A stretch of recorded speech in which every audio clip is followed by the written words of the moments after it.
নমস্কার, high news নেটওয়ার্কে আপনাদের সবাইকে স্বাগত জানাই। আমাদের হাই ক্লাসরুমে আপনাদের সবাইকে স্বাগত জানাই। যেহেতু বেশ কিছুদিন ধরে আমরা প্রত্যেকেই বাড়িতে রয়েছি, তাই পড়াশোনার ক্ষেত্রে একটা ভীষণ রকম সমস্যা হচ্ছে।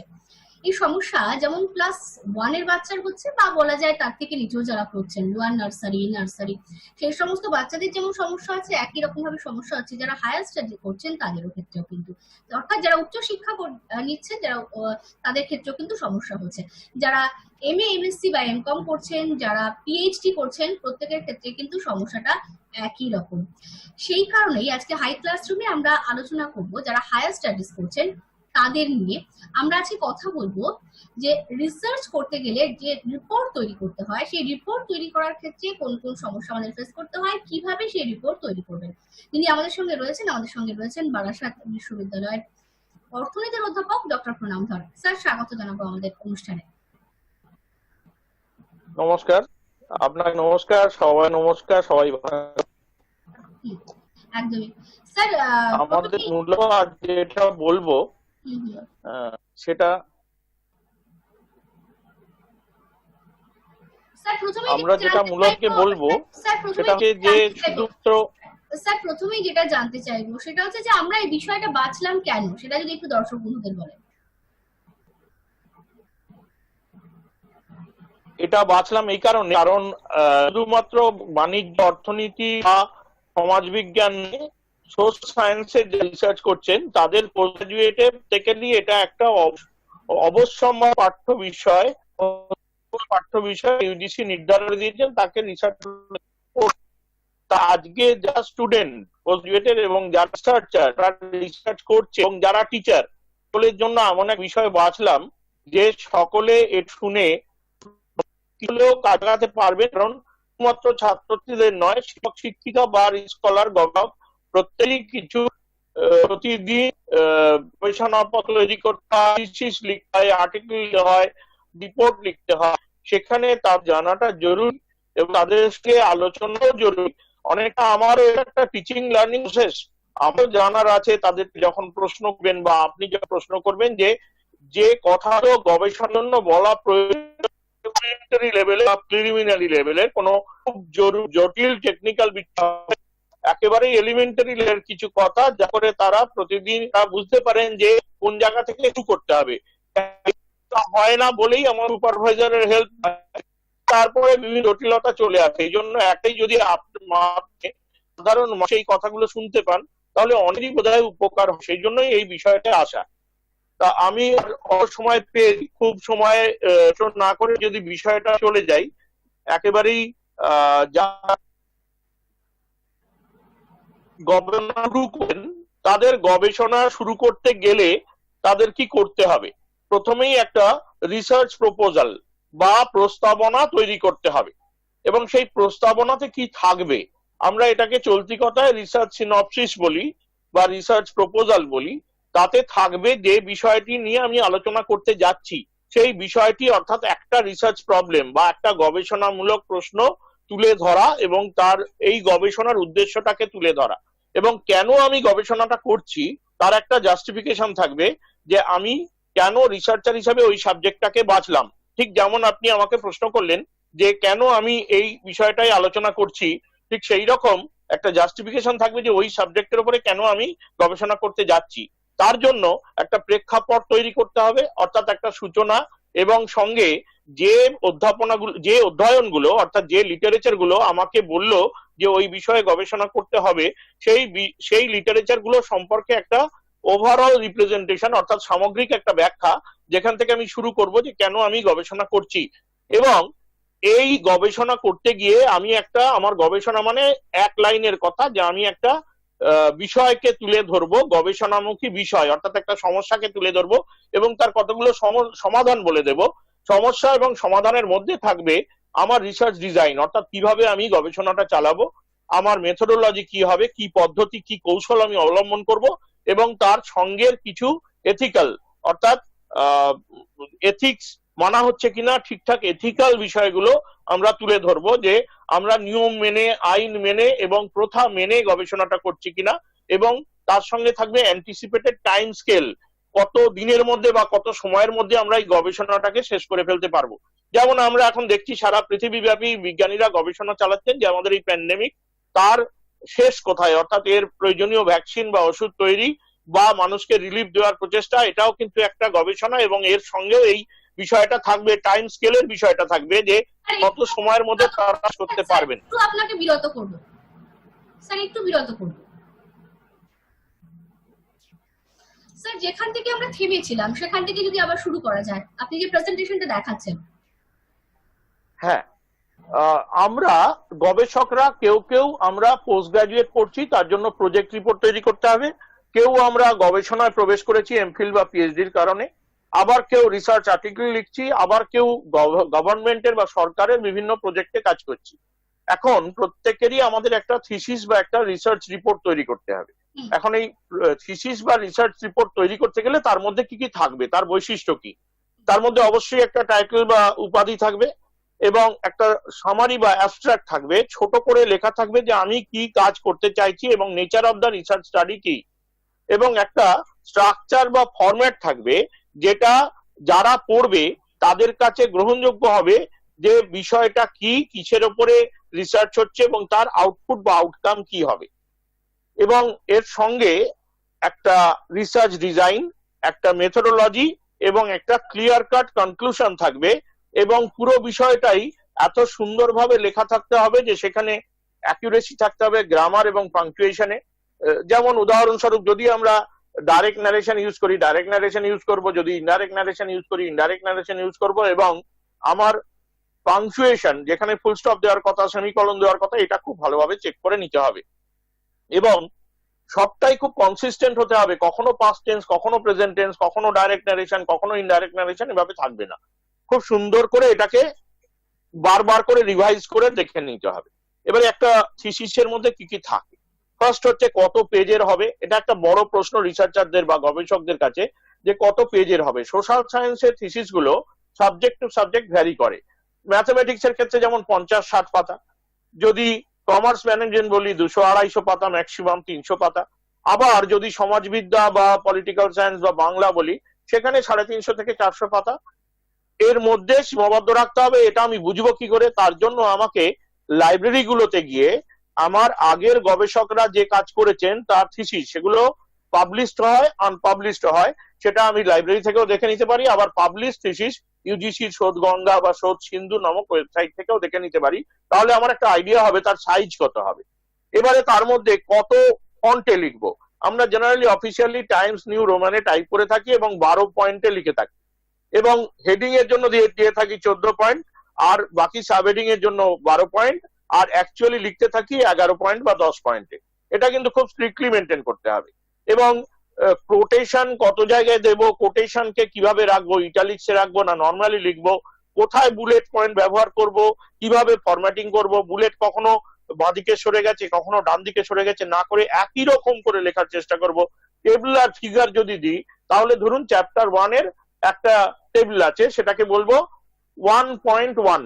যদি 2 নম্বর টেবিল চ্যাপ্টার 1 এর হয় সেটাকে বলবো 1.2। এইভাবে কিন্তু সাজিয়ে ফেলতে হবে যাতে করে আমি যখন রেফার করব যে প্লিজ ফাইন্ড দ্য টেবিল 1.1, তাহলে সবাই বুঝতে পারবে যে চ্যাপ্টার 1 এর টেবিল 1 এর কথা বলা হয়েছে।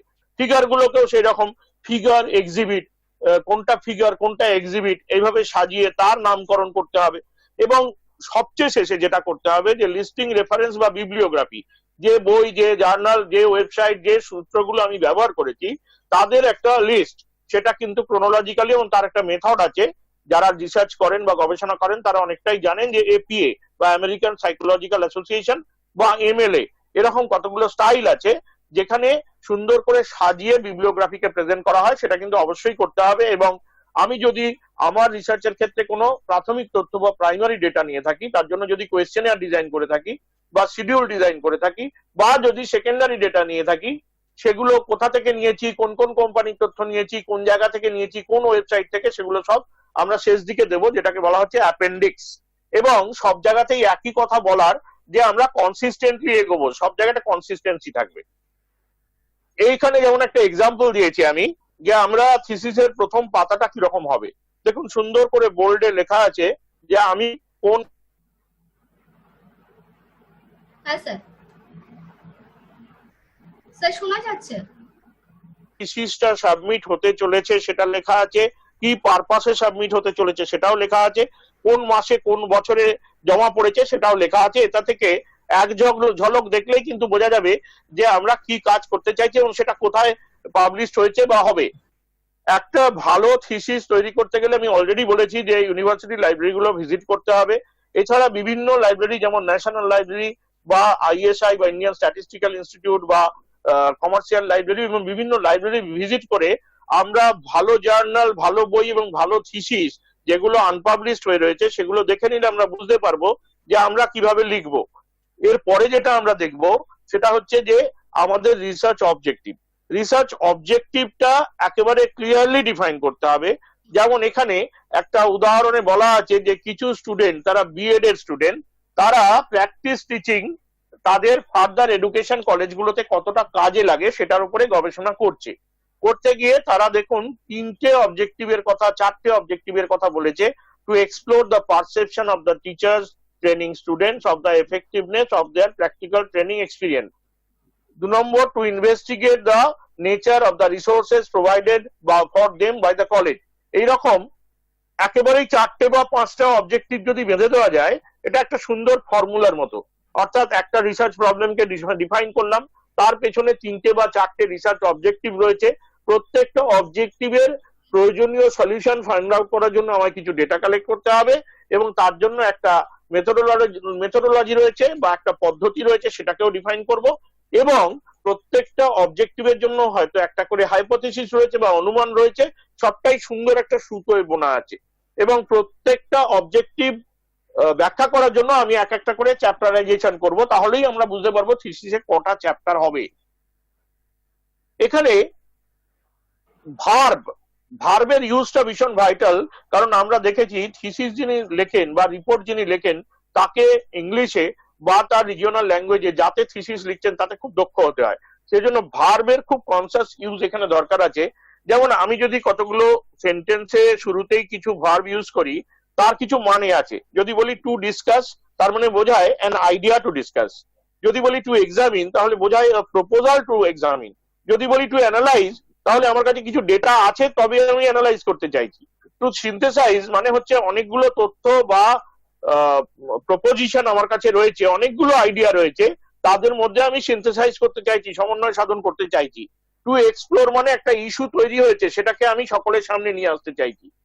একটা থিওরিটিক্যাল মডেল আছে, সেটার আমি রিফ্লেকশন প্র্যাকটিক্যাল বাস্তবে দেখাতে চাইছি। কিছু কনসেপ্ট রয়েছে বা ধারণা রয়েছে যেটা আমি অনুসন্ধান চাইছি, এবং কিছু প্রাথমিক তথ্য বা ডেটা রয়েছে যেটাকে আমি সিস্টেমেটাইজ করতে চাইছি। এবং টু টেস্ট মানেই, এটা যদি লিখি আমরা যে টু টেস্ট মানেই হচ্ছে কিছু হাইপোথিসিস বা অনুমান আমার কাছে রয়েছে যেটাকে আমি টেস্ট করতে চাইছি। এবারে আরো কিছু জিনিস, যে আমি যে এই কাজটা করব তার জন্য আমার একটা প্রাথমিক ধারণা যে আমার রিসার্চ প্রবলেমটা কিভাবে আইডেন্টিফাই করব বা ডিফাইন করব, তার জন্য আমাকে কিন্তু লিটারেচার রিভিউ করতে হবে। এখন লিটারেচার রিভিউ মানে কি বোঝায়? লিটারেচার রিভিউ মানে হচ্ছে কিছু একেবারে বিষয়ভিত্তিক বই পড়তে হবে। যেমন আমি হচ্ছি কমার্সের অধ্যাপক, আমি যখন রিসার্চ করেছিলাম আমার ব্রড টপিক ছিল ফিনান্স, অর্থাৎ ফিনান্সিয়াল ম্যানেজমেন্ট। অর্থাৎ আমার পোস্ট গ্রাজুয়েটে বা গ্রাজুয়েশনে যে ফিনান্সিয়াল ম্যানেজমেন্ট বইটা পড়েছিলাম, এই বইটার মধ্যে কোন চ্যাপ্টারটা আমার বেশি ভালো লাগে, কোনটা পড়তে বেশি ভালো লাগতো, আমার পছন্দের বিষয়, বারবার মনে হতো ওটা পড়ি, সেটাকে আমাকে আগে দেখে নিতে হবে। তারপর এটা দেখে নেওয়ার পর আমার মনে হলো যে আমি ফিনান্সিয়াল ম্যানেজমেন্টে রিসার্চ করব। ফিনান্সিয়াল ম্যানেজমেন্টে তাহলে কোন বিষয়ে রিসার্চ করবো, একটা স্পেসিফিক বিষয় বাদ ভাবতে হবে। আদার ক্যাপিটাল স্ট্রাকচার অথবা ডিভিডেন্ড পলিসি, এরকম একটা টপিক বেছে নিলাম। এখন ওই চ্যাপ্টারটা কোন কোন বইতে ভালো রয়েছে, তার মানে বেশ কিছু টেক্সট বই পড়তে হবে। এবং তারপরে এইগুলো বেছে নেওয়ার পর আমাকে ব্রড টপিকটা আমি ভাবলাম ডিভিডেন্ড পলিসি। ডিভিডেন্ড পলিসিতে যেমন কিছু ফিনান্সিয়াল ম্যানেজমেন্টের বই পড়লাম, তার পাশাপাশি বেশ কিছু গবেষণাপত্র বা রিসার্চ পেপার পড়তে হবে। যে ডিভিডেন্ড পলিসি বললে তো হবে না, ডিভিডেন্ড পলিসির উপর বেশ করে একটা রিসার্চ প্রবলেমকে আইডেন্টিফাই করতে হবে, যে effect of dividend policy on capital structure, অথবা effect of impact of capital structure on dividend policy, অথবা impact of dividend policy on the corporate growth. এরকম ভাবে যদি আমি টপিক বাছতে যাই, তখন আমায় দেখতে হবে যে টপিক ভাবছি সেটাতে আগে কোনো কাজ হয়ে গেছে কিনা। তার মানে রিসার্চ বেস আর্টিকেলস গুলো পড়তে হবে, এবং আর্টিকেলস পড়ার পরেও আমাকে news paper, daily, website, web reference, freely available বা পেড সোর্সেস থেকে দেখে নিতে হবে যে আমি যে বেশ কিছু প্রশ্ন রয়েছে, তবে এখানে একটা প্রশ্ন রয়েছে, সেটা হচ্ছে যে যদি যে সাবজেক্টটা আপনি বাছছেন সেটার উপর যদি অলরেডি রিসার্চ হয়ে গিয়ে থাকে তাহলে সেটা কতটা সুবিধে বা কতটা অসুবিধে? খুব খুব ভালো একটা প্রশ্ন করেছেন। ধরুন আমি impact of dividend policy on the corporate growth এরকম একটা টপিক ভাবলাম, ভেবে নিয়েই আমি যে সোর্স গুলো পাবো, ফ্রিতেও অ্যাভেলেবল সোর্স আছে বা পেড সোর্স আছে যেখানে আমি লিটারেচার রিভিউ করব। ইন্টারনেটের বহু সোর্স অ্যাভেলেবল, যেমন সোশ্যাল সায়েন্স রিসার্চ নেটওয়ার্ক বা ssrn.com, MRL জার্নালস। এখানে গিয়ে আমি দেখবো, আমি দেখলাম যে এই টপিকে অলরেডি কাজ হয়ে গেছে। যদিও কাজ হয়ে গেছে কিন্তু প্রেক্ষাপটটা আলাদা, পিরিয়ড অফ স্টাডিটা আলাদা। কিছু কোম্পানির ওপর, ধরুন ইনফ্রাস্ট্রাকচার কোম্পানিগুলোর ওপর কাজ হয়েছে, আইটি সেক্টরের কোম্পানিগুলোর ওপর কাজ হয়নি। আমাকে এখন দেখে নিতে হবে যে ওই থিওরি একই রেখে ওই থিওরিকে বা তত্ত্বকে আমরা অন্য কোম্পানি বা অন্য পিরিয়ডে গিয়ে রেপ্লিকেট করতে পারি কিনা। এটা কিন্তু ডুপ্লিকেশন নয়, it is a kind of replication, অর্থাৎ একই তত্ত্বের প্রয়োগ অন্য রিসার্চ স্যাম্পল বা রিসার্চ ইউনিটের উপরে। এটা কিন্তু ভীষণ ভালো একটা কাজ, রেপ্লিকেশন, যে একই তত্ত্ব অন্য রিসার্চ স্যাম্পল বা অন্য ইউনিটে প্রয়োগ করলাম, তাতে কিন্তু আগের লোকের কাজটা নিয়ে নেওয়া হলো না, আগের লোকের কাজটা আমাদের লিটারেচার হিসেবে হেল্প করলো। সেই কাজটা আমরা, ধরুন কাজটা 1999 সালে হয়েছিল, আমরা কাজটা 2020-তে শুরু করলাম, তার মানে পিরিয়ড অফ স্টাডিটা বদলে গেল। আমরা হয়েছিল ইনফ্রাস্ট্রাকচার কোম্পানির উপরে স্টাডি, আমরা আইটি সেক্টর বা সার্ভিস সেক্টরের উপরে করলাম, অর্থাৎ প্রেক্ষাপটটাও বদলে গেল। অর্থাৎ নতুন প্রেক্ষাপটে নতুন সময়ের ইঙ্গিতে ওই পুরনো তত্ত্ব কতটা কাজ করছে, এভাবেই কিন্তু ক্লাসিক্যাল থেকে নিও ক্লাসিক্যাল, তারপরে মডার্ন, এভাবেই তত্ত্বগুলো বা থিওরি গুলো চেঞ্জ হয়। এই জন্য এখানে লিটারেচার রিভিউ এর ভীষণ রকম দরকার রয়েছে। এরপরে আমরা স্যার আমাদের সময় শেষের দিকে, যদি দ্রুত মানে আর মিনিট 5 সময় আমরা পাবো, যদি দ্রুত এটা শেষ করা যায় আমরা আমাদের পরের সেশনটা তাহলে শুরু করতে পারবো। এই লিটারেচার রিভিউ আমাকে কিন্তু বলে দেবে যে আমি কোথায় দাঁড়িয়ে আছি। প্রথমে আমি ভেবেছিলাম একটা রিসার্চ প্রবলেমকে আইডেন্টিফাই করব, আমি ভেবে তৈরি করলাম, তারপরে সেটাকে ডিফাইন করার আগেই আমাকে টেক্সট বই পড়তে হলো ধাপে ধাপে। তারপর টেক্সট বই পড়ে আমি দাঁড় করালাম যে আমি কোন সাবজেক্টটায় কাজ করব। সেখানে আবার কোন সাবজেক্টটায় কাজ করব একটা টপিক রেডি করলাম, সেখানে আমাদের লিটারেচার রিভিউ বলে দিল যে ওই টপিকে অনেকগুলো কাজ হয়ে গেছে। তাহলে আমার শুরুতে ভেবেছিলাম যে ধরে নিন ফর এক্সাম্পল যে impact of dividend policy on corporate growth, এখন লিটারেচার রিভিউ আমাদের বলে দিল এর উপরে অন্তত 50টা কাজ হয়ে গেছে। সবকিছু পড়াশোনা করে যেটাকে বলা হয় গ্যাপ আইডেন্টিফিকেশন, আমার টপিকটা আমি দাঁড় করালাম যে impact of dividend policy on corporate growth on IT sectors in India for the period 2015-16 to 2019-20 ধরা যাক। তাহলে আমার টপিকটা প্রথমে যা ভেবেছিলাম, আমার লিটারেচার রিভিউ আমাকে হেল্প করলো যে আইডেন্টিফাই করার পরে প্রবলেমটাকে ডিফাইন করতে এবং আলটিমেটলি ফাইনাল টপিকটা দাঁড় করাতে। এইটাকে বলা হয় রিসার্চ গ্যাপ আইডেন্টিফিকেশন, অর্থাৎ রিপোর্ট রাইটিং এর আগেই আমাকে 3-4টে জিনিস ভেবে নিতে হবে। রিসার্চ প্রবলেমটাকে আইডেন্টিফাই করতে হবে, রিসার্চ প্রবলেমটাকে ডিফাইন করতে হবে, এবং with the help of literature review আমার রিসার্চ গ্যাপটা আইডেন্টিফাই করতে হবে। গ্যাপটা আইডেন্টিফাই করলে আমি বুঝতে পারবো যে আমার কটা অবজেক্টিভ আছে চোখের সামনে, রিসার্চ অবজেক্টিভ।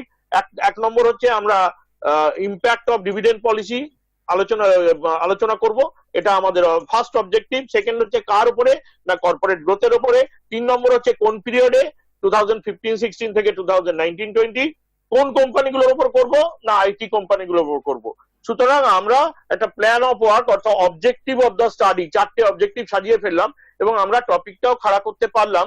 এটাকেই বলা হয় gap identification and finding out the objectives of the study. একদম স্যার, আমরা দেখলাম আপনার প্রেজেন্টেশন, এবার চাইবো আমরা আপনাকে আবার সরাসরি আপনার সঙ্গে একটুখানি, দর্শক বন্ধুদের আপনার সঙ্গে এতক্ষণ তারা আপনার প্রেজেন্টেশনটা শুনছিলেন, এবার সরাসরি যদি একটুখানি আপনাকে আরো একবার দেখার সুযোগ পায় তারা, কারণ আমাদের সময় শেষের দিকে, আমাদের এই যে সেশনটা সেটা আমাদের শেষ করতে হবে স্যার। আমাদের পরের সেশনের জন্য আমরা তৈরি হব এবং অবশ্যই সেই সেশন আমরা সামনে আনবো, আমরা আলোচনা করবো এবং দর্শক বন্ধুদের সামনেও সেটা তুলে ধরবো। আপনাকে আপাতত অনেক ধন্যবাদ দেবো স্যার। কিছুক্ষণ অবশ্যই আমরা আবারও আপনার সঙ্গে যোগাযোগ করবো এবং আপনার কাছ থেকে পরবর্তী যে স্টেপগুলো সেগুলো জানবো। এবং বলাই বাহুল্য যে পরবর্তী যে আপনারা হাই ক্লাসরুম দেখবেন, সেখানে কিন্তু আমরা পরের যে হাই ক্লাসরুম দেখবেন সেখানে কিন্তু স্যারের কিছু স্টুডেন্ট আছেন যারা স্যারের কাছ থেকে অনেক কিছু জানতে চাইছেন, তারা আমাদের অনুষ্ঠানে যোগ দেবেন। আপনারা চাইলে আপনারাও পারবেন যোগ দিতে, কিভাবে পারবেন সেটা দ্রুত আপনাদের আমরা জানাবো। আপাতত এখানেই আমাদের শেষ করতে হচ্ছে, অন্যান্য খবরের জন্য চোখ রাখুন হাই নিউজ। অবশ্যই দর্শক বন্ধুদের নিয়ে আপনার সঙ্গে দেখা হবে। একদম একদম।